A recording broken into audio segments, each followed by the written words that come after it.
박현경 기자의 인사이드 아메리카. 네, 이 송금 서비스인 죄를 통한 사기가 다시 고개를 들고 있습니다. 사기범들은 은행들이 보내는 경고문을 역이용해서 사기 행각을 벌이고 있어 주의가 요구됩니다. 또 미국인들의 거의 절반인 45%가 인공지능 AI가 자신의 업무에 미칠 영향에 대해 우려를 하고 있고 18살에서 34살 사이의 젊은 층은 무려 57%가 우려한다라는 LA타임스의 여론조사 결과가 발표됐습니다. 또 올해 여성들이 비욘세, 스위프트, 바비에 열광하면서 전에 없던 여성 엔터테인먼트 경제를 형성하고 있다라는 분석이 나오고 있습니다. 박현경 기자. 네, 안녕하십니까. 먼저 금융 사기에 관한 소식부터 알아보겠는데 한인들도 자칫 당할 수 있는 송금 서비스 사기가 다시 또 기승을 부리고 있다고요. 네, 젤이라는 송금 서비스 자체 앱을 통해서도 가능하지만 뱅크 오브 아메리카와 체이스 등 주류 은행들은 물론 한인 은행들에서도 연결해서 쓰고 있어서 한인들도 많이 아시고 한 번쯤 사용해본 그런 경험 있으실 겁니다. 몇 해 전 이 젤 서비스에 관한 사기 관련 뉴스 여러 차례 전해드리고 나서 좀 잠잠해진 편이었는데 요즘 또다시 고개를 들고 있는 것으로 나타났습니다. 이번에는 한 단계 더 진화한 수법에 피해자들은 깜빡 속아 넘어갔습니다. 어떤 수법이길래 한 단계가 더 진화됐다는 거예요? 처음에는 이전 수법과 같습니다. 예. 사기단은 마치 은행 직원인 것처럼 사칭해서 연락을 해옵니다. 예. 오늘 ABC7 방송에 전한 피해자 레이첼 애들러의 사례를 살펴보겠는데요. 먼저 레이첼은 문자 하나를 받았습니다. 텍사스에 있는 월마트에서, 이 레이첼은 샌프란시스코에 거주하고 있는데 네. 텍사스에 있는 월마트에서 432불을 쓴 적이 있냐, 그렇게 이제 연락이 와서 노라고 답을 했습니다. 예. 그러니까 전화가 울렸다고 해요. 예. 자신이 거래하는 뱅크 오브 아메리카의 사기 담당 부서 직원이라고 자신을 소개하면서 이제 전화를 해왔습니다.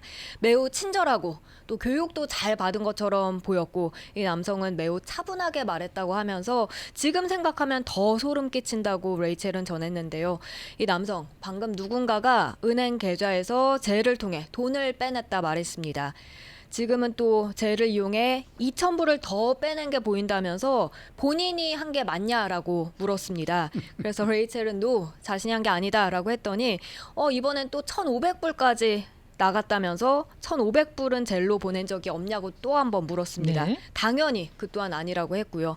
그러니까 이 남성은 곧장 젤을 통해서 자신의 계좌로 그 나간 돈을 되돌려 보내야 한다고 말을 했고, 이에 레이첼은 그 남성의 지시를 따랐습니다. 그렇게 레이첼은 그대로 사기단에게 그 돈을 보내고 말았습니다. 근데 지금까지는 뭐 이전 사기 수법과 거의 비슷한 것 같아요. 네. 그런데 여기서 끝이 난 게 아니고 사기단이 한 단계 더 나아갔다. 이건 또 어떤 내용이에요?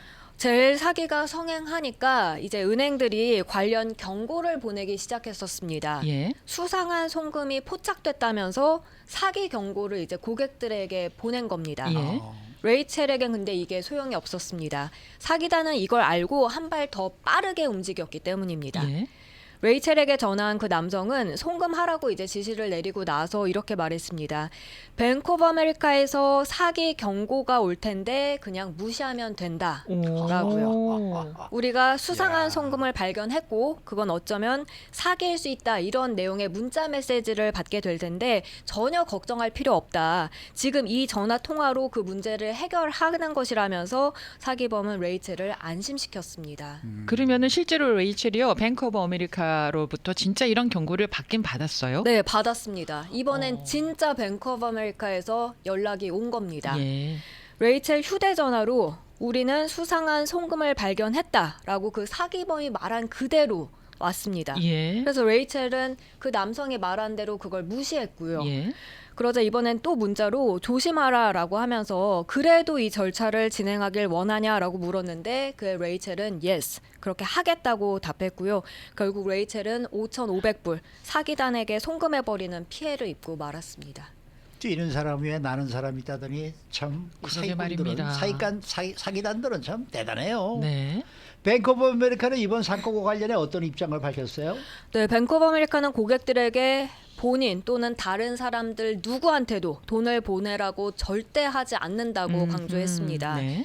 그러면서 사기단들은 주로 이렇게 긴급하게 이렇게 급박하게 재촉하거나 아니면 오타를 내는 경우도 있고 송금을 요청한다고 밝혔고요. 네. 이어서 사기단들은 은행에서 진짜 보내는 것처럼 하기 위해서 점점 더 정교한 방법으로 지금 이렇게 사기를 벌이고 있다고 경고했습니다. 그러면서 고객들을 보호하고 위험을 줄이는 걸 우리는 우선시한다며 쟤를 통해 돈을 붙일 때 고객들은 사기 가능성을 시사하는 경고 여러 개를 받게 된다고 설명했습니다. 네. 그러면서 어떠한 문의도 직접 데비카드나 뭐 크레딧카드 뒤편 또는 그 뱅크 스테이트먼에 적힌 그 전화번호 그 고객 서비스 번호로 전화해서 물어봐야 한다고 덧붙였습니다. 그 얘기는 결국 은행이라고 연락이 온다고 해도 대답하지 않는 게 가장 좋은 방법일 수가 있겠네요. 네. 먼저 연락이 와도 예. 받지 말아야 된다는 네. 얘기죠. 그러니까. 맞습니다. 그렇죠. 문자든 전화든 은행이라고 연락이 먼저 온다면 절대 대답 자체를 하지 말고 그게 진짠지 궁금하다면 그때는 이제 방금 전해드린 그 은행 측의 공식 전화번호로 연락하라는 지적입니다. 그렇게 은행에 연락해서 은행에서 말하는 내용이 믿을 수 있는 진짜이고 그에 따라야 피해를 예방할 수 있는 방법이란 지적이고요. 한편 이 피해자 레이첼은 이젠 더 이상 은행에서 진짜 보내는 것조차도 믿지 못하겠다면서 불신을 드러냈습니다. 네. 자, 다음 소식입니다.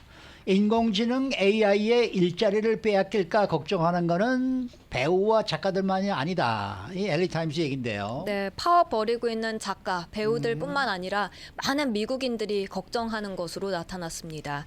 미국인 거의 절반 가까이가 AI 때문에 자신의 일자리를 잃는 건 아닌지 걱정한다는 여론조사 결과인데요. LA타임스가 지난달 28일부터 30일 사이 전국 성인 1,000명 이상을 대상으로 조사를 벌여서 그 결과를 오늘 아침 전했습니다. 네. 전체 응답자 45%가 AI 영향으로 밥벌이를 걱정하는 것으로 조사됐고요. 걱정하지 않는다는 응답은 29%에 불과했습니다. 그리고 19%는 지금 일을 하지 않고 있다고 대답했습니다. 네. 혹시 나이대별로 혹시 차이가 또 따로 있었을까요? 네, 아무래도 젊은 층들이 더 걱정을 했고요. 나이가 있는 경우는 좀 덜 걱정하는 모습이었습니다. 네. 가장 걱정이 큰 건 18살에서 34살 사이였습니다. 과반인 57%가 이렇게 AI가 자신의 일자리를 대체할까 걱정한다고 밝혔습니다. 예. 그 다음 많이 걱정한 연령대는 35살에서 54살 사이 46%가 걱정한다 했고요. 55살 이상에선 걱정한다는 응답이 37%로 꽤나 줄어들었습니다.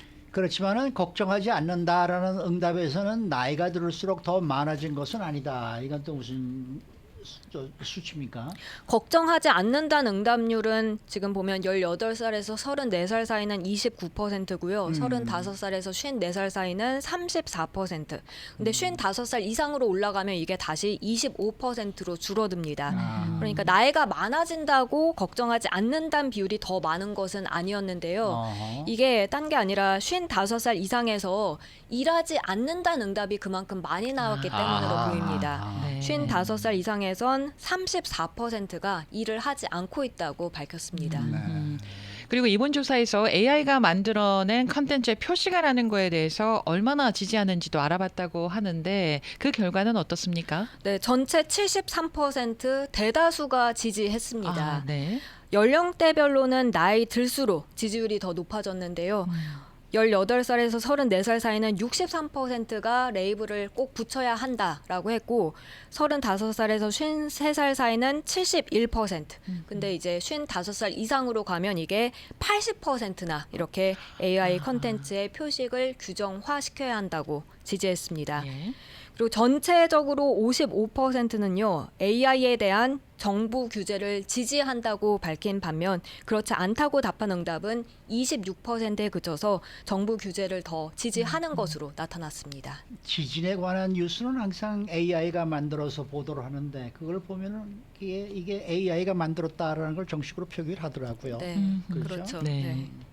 자, 마지막 소식입니다. 올해 미국의 엔터테인먼트 산업의 여풍이 거세다 이런 소식이네요. 네, 대표적으로 떠올릴 수 있는 게 지난주부터 LA에서 펼쳐지고 있는 그 테일러 스위프트 공연이 하나 있고요. 또 비욘세도 다음 달 3일 역시 소파이 스타디움에서 공연을 개최하는데요.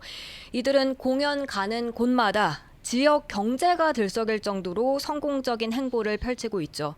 그리고 공연뿐만 아니라 영화도 하나 있습니다. 전 세계 매출 10억 달러를 돌파한 바비입니다. 뉴스윅은 지난 주말 올해 여성들이 비욘세, 테일러 스위프트 그리고 바비에 열광하면서 전에는 없었던 여성 엔터테인먼트 경제를 형성하고 있다고 분석했습니다. 네, 좀 더 구체적인 내용을 좀 들여다보면 좋겠습니다.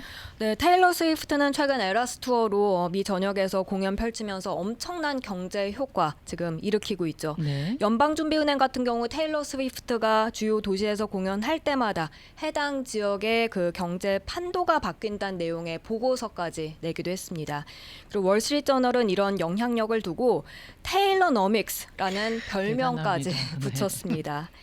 그런가 하면 지난 5월 유럽과 북미에서 월드투어 르네상스를 펼치고 있는 비욘세도 구름 팬을 몰고 다니며 상당한 경제 효과 일으키고 있는데요. 비욘세 투어 출발지였던 스웨덴은 지난 5월 물가 급등을 겪었다고 하는데 그 원인이 다름 아닌 비욘세로 지목됐습니다. 비욘세 보러 세계 각국의 팬들이 스톡홀름에 몰리는 바람에 그렇게 숙박비 또 음식 가격까지 상승했다는 설명이었습니다. 그런가 하면 전문가들은 바비가 지금 기세를 계속 이어가면서 올해 최고의 그 매출을 기록한 슈퍼마리오 13억 5천만 달러 매출을 기록했는데 이 올해 흥행 1위 자리를 꿰찰 것으로 예상하고 있습니다. 네, 이 바비도 영화도 영화지만 바비와 관련한 상품들이 굉장히 많이 팔리고 있다고 하더라고요. 왜 한숨을 저하고는 상관없는 얘기. 잘 들었습니다. 고맙습니다. 네, 박경경 기자였습니다.